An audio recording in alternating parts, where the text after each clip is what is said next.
Hello. Welcome to the Goods. I know that you have been looking at us wearing our Fly Goods podcast gear and wondering where can we get those. Well, guess what? We have the answers for you. We have it here, Teespring. Go to Teespring and you will find all of this glorious merchandising, from t-shirts to mugs to, well, there's other toys, but we can't talk about that now. Go to Teespring. Enjoy our memorabilia.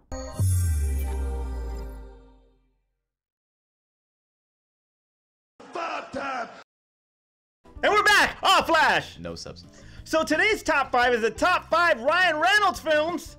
I'm so happy right now. With Free Guy tearing it up at the box office, we thought that it was time to celebrate the mouth. Yes. The Merc. Yes. That's all I got. And he finally has 5 good movies. So. He finally has 5 good movies.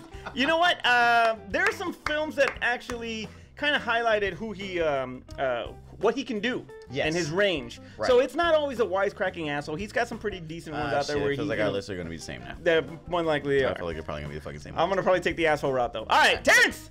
Go first. All right, so I was going through Ryan Reynolds movies, and I was trying to think about the ones that I liked and the ones that weren't romantic comedies. Because 90% of his fucking movies are romantic comedies. So I tried to be mixing them in a little bit where I could, but spoiler alert, there's only one. So, number 5! I went with Smoking Aces. That's a good movie. Yeah. Great cast. I love Smoking Aces. Not specifically for him. Revolves around him. I mean, he does play a big part of it, being the FBI agent trying to make sure that what was it, Aces Piven. Yeah, wasn't it Piven? Jeremy Piven? Jeremy Piven, but I was trying to think of what his first name was. Israel sure. Something Aces. Like trying to make sure he stays alive. It was like the movie was more about the assassins trying to kill Jeremy Piven's Piven, yeah, whatever. Jeremy Piven. Whatever. Was more about them trying to kill him. Don Reddy. How about but that? this is one of those films where he didn't play like the wisecracking guy. He played it really, really straight. He played something like, it's like, I'm gonna be an FBI agent. And one of the best scenes in this movie was the scene where he took place, was the 50 cal scene when they're in the hotel and they're trying to go get him out. And then he has to have the whole shootout with the elevator with the little Nazi guys. How about Alicia Keys in that movie? Yeah, Alicia Keys and Cookie. From Taraji? Yeah, Taraji Henson. Cookie doesn't. You know, every time you see Taraji P. Henson, it's gonna be Cookie. It was Cookie from Empire. Yeah, that or Go to Baby Boy, one of the two. How about Hustle and Flow, baby? Yeah, or Hustle and Flow. Yeah, she was in Hustle and Flow. But anyway, so that scene was one of the best scenes of that particular movie. I like the fact that he played it straight, and it was like he wasn't the wisecracker that he normally is in every film. Right? Okay. So number 4. Number 4. I did say cracker. Number 4. Number 4. I went with Buried. Buried? Buried? Yes. Yeah, that was one of the ones. I like how you were confused by like one letter. Well, I thought Barry, like, you talking about like the show Buried? Buried. Buried. Where he's overseas and he's a truck driver. Yeah. And then he gets kidnapped. And he's buried. And they bury him. I mean, alive. The title, right? They bury him alive. So the movie, outside of like some little scenes that they show outside of that, it really takes place with just him inside the box, having to communicate with his kidnappers, and they even get how you get fired when you buried underground. But it's like he had to carry that whole movie though, and the same Castaway style. Yeah, Castaway. How we give credit to Sandra Bullock and Gravity. And Gravity. You know, it's like he had to carry that whole movie with just his emotions, his attention, and his cell phone, and and it was one of those films that where like he don't get saved and rescued. It had it. Sorry, spoiler alert. Had a sad ending at the end. Never saw it. All right, it's a good movie. You should see it. All right. Number 3. Number 3. All right, here we go. We're getting to the romantic comedies. The Proposal. That was a good movie. Yeah, it actually was a good movie. Out of all his romantic comedy films, I kind of felt like they kind of all blended together. This one where he got to, I mean, obviously romantic comedy, he got to show the comedic element, but the story was at least entertaining to me, where like he had to marry his boss, who, by the way, when's the last time they deported Canadians? I've never heard that before. Where it was like they deport everybody else from the United States. I never heard of I like how you looked at me. Like, like, well, Manny, why don't you talk to us about their deportation stories? Oh man. No, it's like I've never heard like a Canadian say, "Man, oh my God, ISIS coming to get me." No, I've never heard that before. Every other ethnicity in this country has to worry about that stuff. Canadians never have to worry about it. So he had to go and have this whole like fast forward. Fake Mary Sandra Bullock. Yeah. I'll take that. I mean, if there's anybody that you're gonna have to fake marry for like no particular reason, she would be It's Sandra somebody else. Bullock. There you go. But it's a great film. It's for a romantic comedy film, which I don't really, gravitate to. Sandra Bullock. Betty White stole that a little bit, I think. She was actually pretty good in that movie. All right. All right, number two. Number two. All right, so this is where I was tossing up, trying to figure out which was gonna be one, which was gonna be number two, but I felt like. I'm still, you lost me at deportation stories. Yeah, I mean, whenever you want to kick one of those out, just let us know. All right, I went with Deadpool. Deadpool is number two. The first one, no, the first Deadpool. So Deadpool at number two, I think. Oh, I thought you meant Deadpool. No, not Deadpool 2. All right, cool. Deadpool. Yes, Deadpool at number 2. Deadpool 1 at number 2. That one, because Deadpool 2 kind of like rehashed a bunch of things, and it was like we kind of knew we were getting in Deadpool 2. With Deadpool 1, we really got to see that character and Ryan Reynolds were basically the same person. So it's like he controlled, like it was only because of him and that particular role that film was able to be made the way that the film was able not to necessarily. do as well. What it was is too also is how much the fans played into it, because everybody wanted him to play. Yeah, because like, that's how this was Deadpool really that is. It was all him and how he really is. And when they did to Wade Wilson what they did in freaking Origins of Wolverine, everybody was pissed off about it because they shut him up. They wanted the redo, and this we finally got the redo, and we got to see exactly what we wanted from him. Oh, absolutely. From the Wolverine film that shall not be named. All right. Number one. Number one. All right, so this is the easy one. It is Van Wilder. Thank you. All right, so Van Wilder. When we finally got to see Ryan Reynolds at the beginning of Ryan Reynoldsing it up, as we say with Will Smith, and everything that he does, he Will Smithed it up. I see you still haven't gotten over that drinking problem. Is it red? That was the problem he had back in the day. He would spill red drinks. I'm glad it's not red. I'm glad I don't have carpet there. But anyway, so this was our introduction to Ryan Reynolds, or at least my introduction to Ryan Reynolds. Is the first time I got to see him. This was the first good National Lampoon's movie since the Vacation films.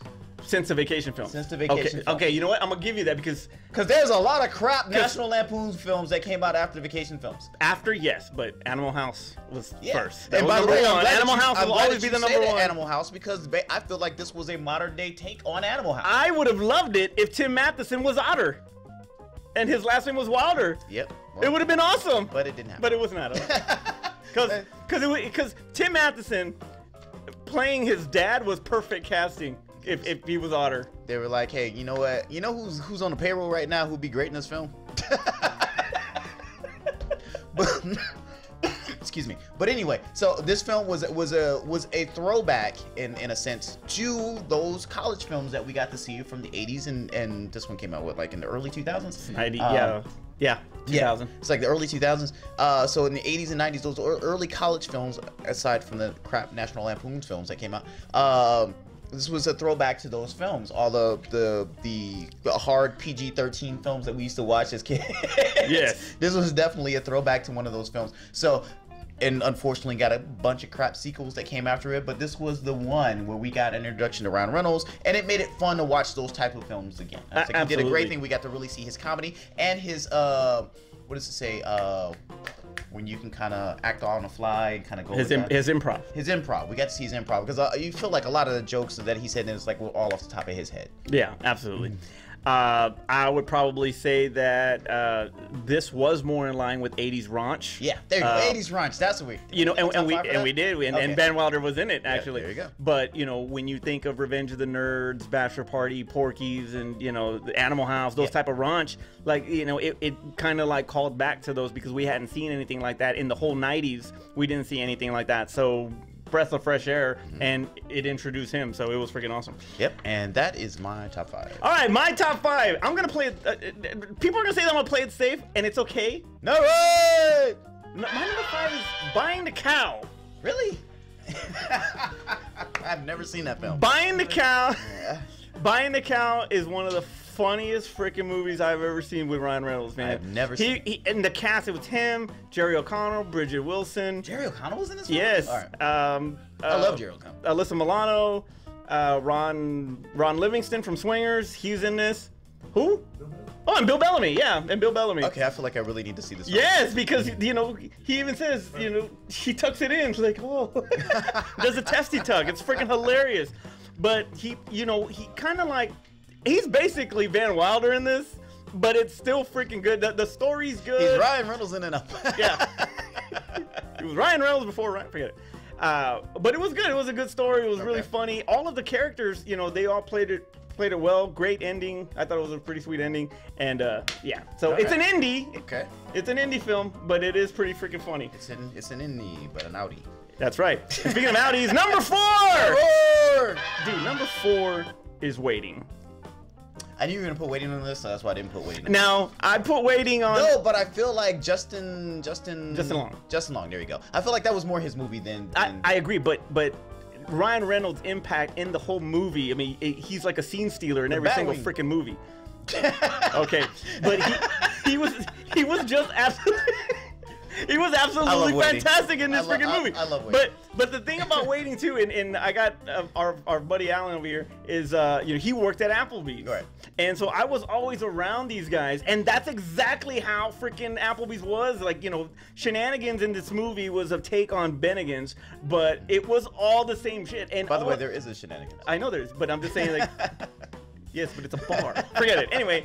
But all of there's a lot of characters in there that they were actually there. Yeah. Like, they were actually in that, I'll leave that one alone. Never mind. Alan over here freaking has a lot of stories on that. But yeah, so Waiting was absolutely freaking hilarious. We talked about sequels that are coming back around that are like decades too late. Would you see another Waiting? They made Still Waiting. Yeah, and it was not that good. Would you see? But it was funny. It had some funny parts. Another Waiting now. Still Waiting. Still Waiting. Still Waiting. Damn, they taking long. All right. I like that better. Damn, they're taking long. Still Waiting 3. Damn, they're taking long. All right, number 3. Number 3. Number 3. I'm gonna take probably a little bit of what you gonna do? A little bit of a page out of yours and going for the romantic comedy, but I actually went Definitely Maybe. Oh, okay. See, the premise of that one was really good. How I Met Your Mother, really. That's basically what it was. But you got Elizabeth Banks. Yeah. You got Rachel Weisz, you got freaking Isla Fisher. Like, it was actually a really good, sweet movie. And, the dynamic between him and Abigail Breslin, that she played his daughter, like, it's just a nice movie. I really like that movie. Yep, I don't need to be fucking feeling emotional and all feelings and well, it's still good. I want to enjoy my movies. I don't want to cry. You don't cry in this. Forget it. All right, well, that was my number 3. I like that movie. It's a good movie for me. Number 2. Number 2 is also Deadpool. All right. Deadpool 1 or 2? Part 1. All right. Part 2, you're right. I mean, it's like basically a rehash, and it could have been so much better. Yeah. Now, Brolin as Cable was great, but Part 1 was where it's at. And obviously, there were so many budget things that budgetary reasons why Tim Miller did not do a lot of the things that they wanted him to do with machine gun fights. Why do you think he left his bag in the cab with all the guns? Because they couldn't afford the machine guns. They had to cut all that whole scene. They cut a whole action scene out because they couldn't afford to do it. Exactly. But the callbacks with the Colossus. They only had like 3 locations. They had the bridge, they had the ship, and they had the house. And that was literally it. Basically. Yeah. So that's what I'm saying. Like, all for budgetary reasons, that movie could have been a lot better. But it was good because you finally got to see him as Deadpool. Yeah, it's like, and he did not disappoint. No. This was one of the great films. It was perfect casting, and I mean, we got exactly what we wanted on that film. And I got to get that B. Arthur shirt. Because he. Do you really want that shirt? No, I do not. Number 1 is Van Wilder. That's too freaking easy. Yeah. Come on. The basis of everything that Ryan Reynolds is freaking from Van Wilder. Like, everything. And I think that sometimes, I follow him on Twitter. And a lot of the things that he does and says on Twitter, I mean, it's basically what you would think, Van Wilder would say. Right. I mean, his name is Van City. His Twitter handle is Van City Reynolds. So so he still has Van in his heart, and to this day, he still got that in his heart, and that's a freaking fantastic movie. Like, everything about it was freaking great, and that's where I finally, where I actually learned that Naomi spelled backwards is Imone. That's right. Honorable mentions. Yeah, be on the lookout for Van Wilder 3, 4. Wildest. Van Wildest. let's just milk all the money out of the franchise that we possibly can. All right, so honorable mentions. Honorable mentions. I had the first Hitman's Bodyguard. Okay. All right, I actually did enjoy his chemistry with Samuel L. Jackson in that film. It was fun for what it was. I also had, I can't even read my own writing because my God bless, I can't believe I wrote this. I put Free Guy. I put Amityville Horror as a remake. I didn't hate that film. I thought he did a good job. Yeah, he did a good job. I thought he did a good job in that one. And I also put Safe House, another one where you got to see him play off another big actor with him and Denzel. Yep. I mean, if you do a movie with Denzel and it's not good, that's your fault. That's your fault. Yeah. Except Two Guns with Wahlberg. Oh. That one was awful. All right. Oh, forgot about that one. I had Smoking Aces. All right. I had The Proposal. Safe House. I had that. I only put Green Lantern for you. Oh, I like Green. Change Up. Change Up was the one with him and Bateman. And Bateman, yeah. Yeah. Freaky Friday. Hitman's Wife, but yeah, Okay. Mhm. yeah.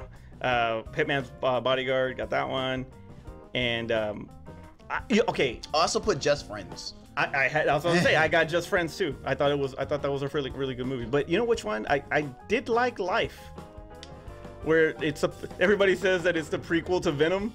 Oh yeah. Oh, I forgot about that one. That was he dies like he dies in the movie, but I liked it. I thought it was a freaking great movie. I thought it was good.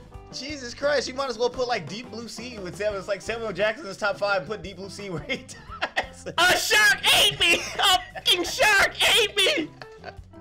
Oh, that's all I got. That's mine. That's my turn to take us home. All right, guys. So if you're a big Ryan Reynolds fan like I am, make sure you put your top 5 in the comments below. Pick and choose what we put in our top 5s. Make your own new top 5 list. Or if you're just a romantic comedy junkie, go ahead and list the 1,000 other films that he did that were all just romantic comedies. Because it seemed like he lived off of just doing romantic comedies. And I know you got to sometimes do some dirty stuff in order to make sure you feed yourself. And that dude, he sold himself to do romantic comedy. But sometimes you need to do some 80s PG. Oh man, I forgot to say honorable mention. He gets Turbo. bonus points for marrying Scarlett Johansson and that flying under the eye. And Blake Lively. And Blake Lively. It's like, dude, it's like I don't know how I had missed the fact that he was married to Scarlett Johansson. Huh? What? Really? God bless, dude. Can I just live your life Can I just live your life? Oh for yeah, just, that's like, right. He was with Atlantis. Like a day. Just give me one day to live your life. It's like the things I would do. I forgot about that. That's God right. bless. Anyway, so another reason to love Ryan Reynolds. His resume is pretty damn good. It is pretty good. That's all I got. God bless. For Aspen and Do you Art. think he messes with Aspen. with Josh Colin Jost? Sorry. Do you think he fucks with that? That would be funny. It would be. You know what? Let's hilarious. just play a movie. Let's have a movie starring Colin Jost. Can they be at a party together? I would like to see how that goes down. You think they trade stories? It's like, did she do that thing? All right, all right. She hadn't done that For yet? Aspen and Art, where the hell they're at, and Carla getting better from her foot. Double down over here on the couch. I'm Manny. I'm Terrence. We'll see you next time. Real quick, if you're still here, because we do these into the video little blooper things. If you're still here, look down. There's a link here for Patreon. If you guys like the show, please give us money. Give us money. We'll take a penny. We'll take a nickel. We'll take a dime. We'll take $1. We have some stuff on there that we're giving away on Patreon if you do contribute, because trust me, we need help. We need help. We want to buy new equipment, and we need an editor. Somebody who doesn't have to stay up in the middle of the night. Or they don't have to stay up in the middle, but I won't have to do it. So please, down patreon.com/thegoods. It's in the link. Please do it. We appreciate it. Top